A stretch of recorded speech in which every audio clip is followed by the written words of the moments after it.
በቀን ውስጥ ከየትኛውም ሰዓት በላይ የልብ ድካምና የስትሮክ አደጋ በከፍተኛ ሁኔታ የሚከሰትበት አንድ የተወሰነ ሰዓት እንዳለ ያውቃሉ? ተኝተው አይደለም፣ ምሽት ላይ በጭፈራ ቤት ወይም በስራ ውጥረት ውስጥ ሲሆኑም አይደለም። ልክ የማንቂያው ደውል አላርም በሚጮህበት ቅጽበት ነው። ከዋና ዋና የአሜሪካ የልብና ደም ቧንቧ መረጃ ቋቶች የተገኙ ቁጥሮች አስደንጋጭ ናቸው።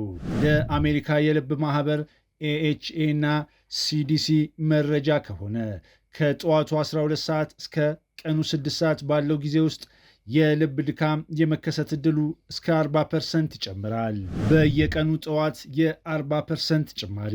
እንግዲህ እስቲ አብረን እናስበው። ሌሊቱን ሙሉ በሰላም በእረፍትና በጥበቃ ስር አሳልፈው ልክ ቀኑ ሲጀምር የሰውነቶ ስርዓት ይፈራርሳል። የሰውነቶ ሰርኪዩት ይቋረጣል። ለምን? ገና አልጋ ላይ ሆነው እየተገላበጡ ሳሉ ምን እንደሚከሰት በትክክል እናያለን። አዎ፣ ደክሞት የሚነቁ ከሆነ፣ የሚያንኮራፉ ከሆነ፣ የደም ግፊት ካለቦት ወይም ዕድሜው ከ40 ዓመት በላይ ከሆነ መኝታ ቤቶ በየጠዋቱ በሚስጥር ወደ አደገኛ ቀጠና እየተቀየረ ሊሆን ይችላል። ልቦ ለእርዳታ እየጮኸ መሆኑን የሚያሳይ 5 የጠዋት ማስጠንቀቂያ ምልክቶችን እናያለን። የልብ ድካምን ለመከላከል የደም ግፊት መድኃኒት መውሰድ ያለብኝ ጠዋት ነው ወይስ ማታ? እውነተኛው መልስ ያስገርሞታል። ይህ ቪዲዮ ለሌሎች ሰዎች እንዲደርስ የላይክ ምልክቱን ይጫኑ፣ ሰብስክራይብ ያድርጉ፣ የደወል ምልክቱን ይጫኑና ኮሜንት ላይ ይንገሩኝ። እርሶ ልክ እንደነቁ ወዲያውኑ ከአልጋው ተስፈንጥረው የሚነሱ ኖት ወይስ አላርሞን 10 ጊዜ በመጫን የሚያዘገዩ? ምክንያቱም መልሶ በእውነቱ ልብ ህመም የመጋለጥ ዕድሎን ይቀይረዋል። የጠዋት ሰዓት ለምን ገዳይ ይሆናል? ማታ ላይ ሰውነቶ ኃይልን የመቆጠብ ሁኔታ ውስጥ ይገባል።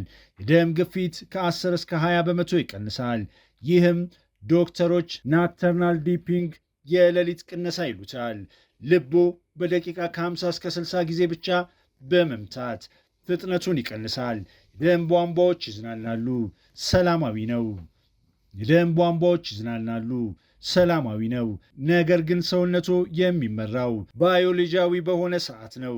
እናም ከጠዋቱ 11 ወይም 12 ሰዓት አካባቢ ዳውን ፌኒሞና የንጋት ክስተት የሚሉት ኃይለኛ የሰንሰለት ምላሽ ይጀምራል። አንጎሎ ሊነቁ እንደሆነ ያውቃል። ስለዚህ የእርሶን ፈቃድ ሳይጠይቅ ወደ ደሞ ውስጥ የኬሚካል ድብልቅ ይረጫል። ለንቃት የሚረዳውትን ኮርቲሶል የውጥረት ሆርሞን እናም ልቦ በከፍተኛ ኃይልና ፍጥነት እንዲመታ የሚያደርገውን አድሬናሊን ይለቃል።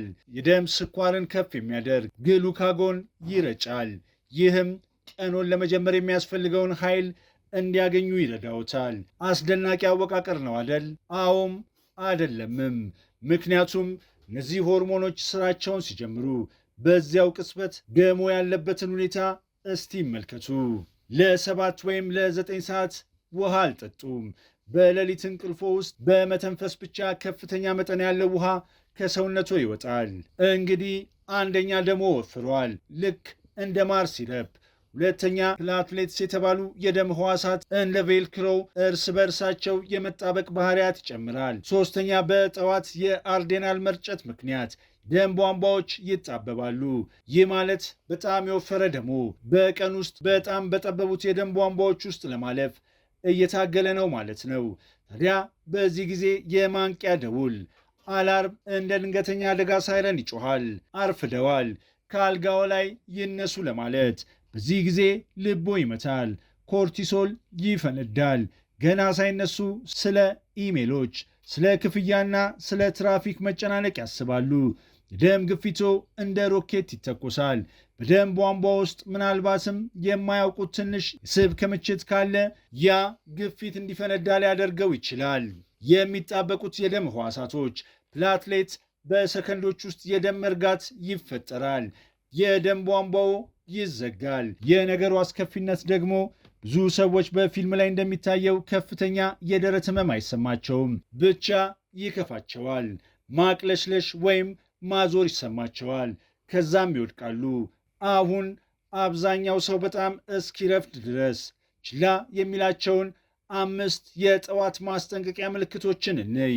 ሰዎች ሁልጊዜ ልብ አስቀድሞ ማስጠንቀቂያ አይሰጥም እንዴ ብለው ይጠይቃሉ። አዎ ይሰጣል። ልቦ በጣም ታማኝ አካል ነው። ማስጠንቀቂያውን ችላ የምንለው እኛው ነን። ዋናው አደጋ ከመከሰቱ ቀናት ወይም ሳምንታት በፊት ሊታዩ የሚችሉ 5 የጠዋት የጥንቃቄ ምልክቶች እነሆ።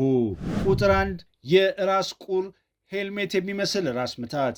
ጠዋት ሲነቁ ራሶ ላይ ከፍተኛ ግፊት ከተሰማዎት፣ አንገቶ ላይ ሸክም ካለቦት፣ ልክ የሞተር ሳይክል ኮፍያ ያጠለቁ ይመስል ከባድ ከሆነ ትራሶን አይውቀሱ።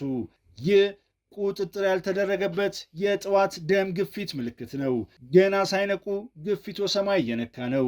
አንጎሎ በእብጠት ሁኔታ ውስጥ ሆኖ ነው የሚነቃው። ይህ አደገኛ ነው። ቁጥር 2 የድካም ስሜት።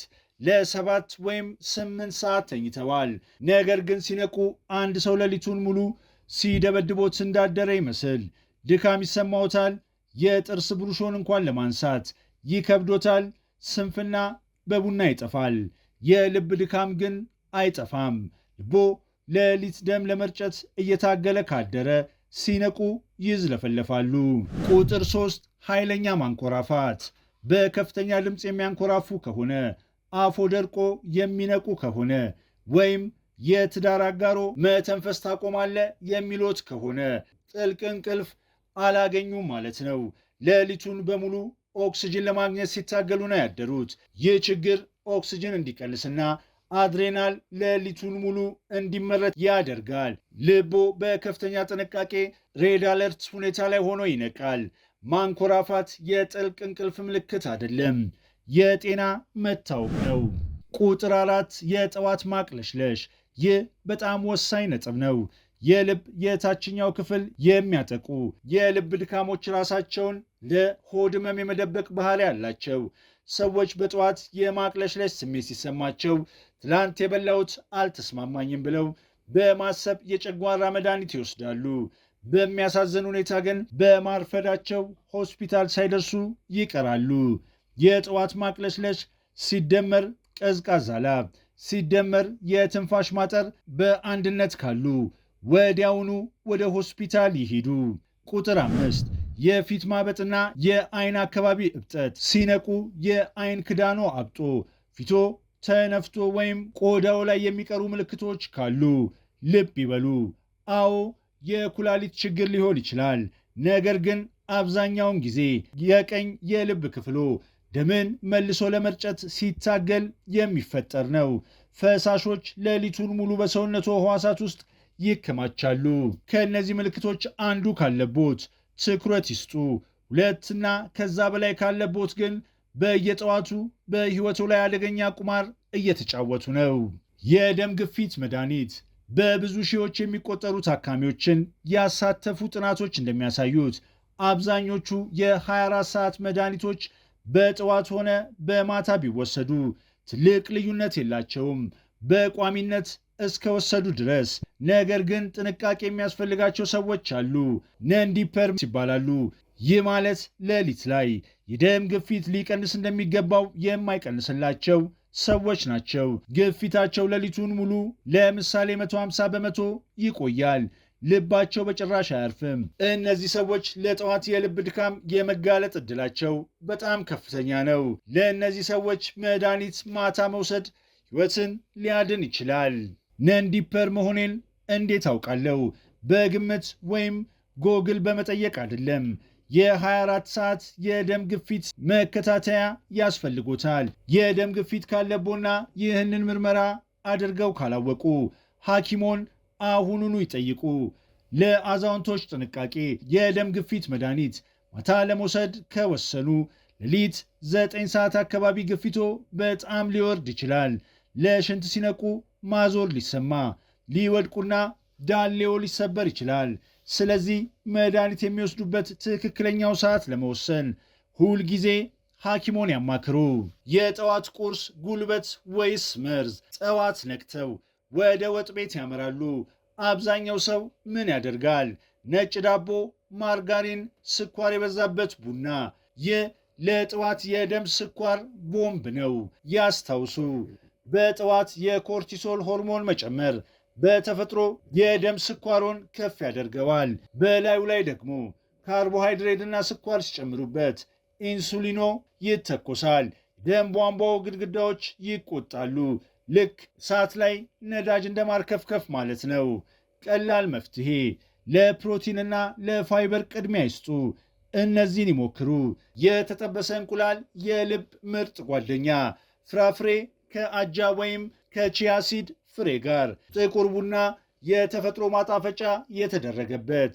ኢንሱሊን ያረጋጋል፣ የደም ቧንቧዎችን ይጠብቃል። ምንም አይነት የጤና ችግር አያመጣም።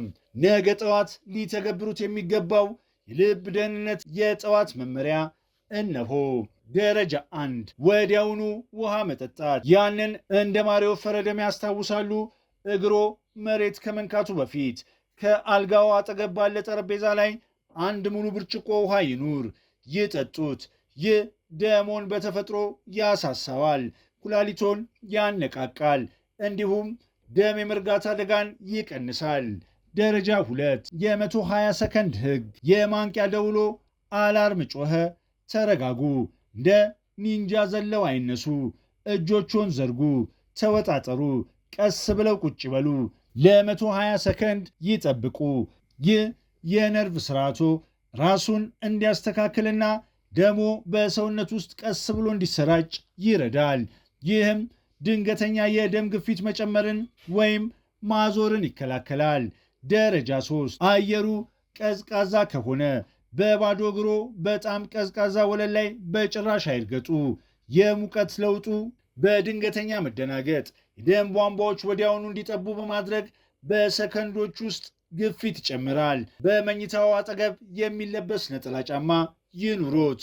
የደም ግፊት ካለቦት ደግሞ በጠዋት በጣም በቀዝቃዛ ውሃ መታጠብን ይተዉ።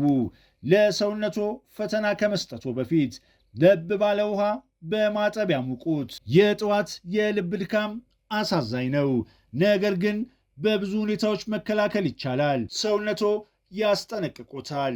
ራስ ምታቱ፣ ድካሙ፣ እብጠቱ፣ ማንኮራፋቱን ያዳምጡ።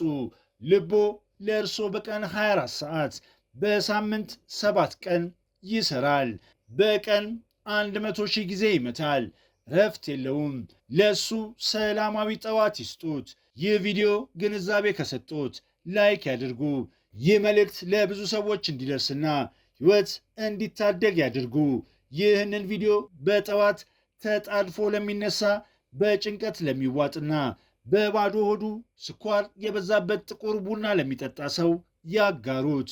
ምናልባት ይህ አንድ ነገር ሕይወቱን ሊቀይር ይችላል። ሰብስክራይብ ያድርጉ።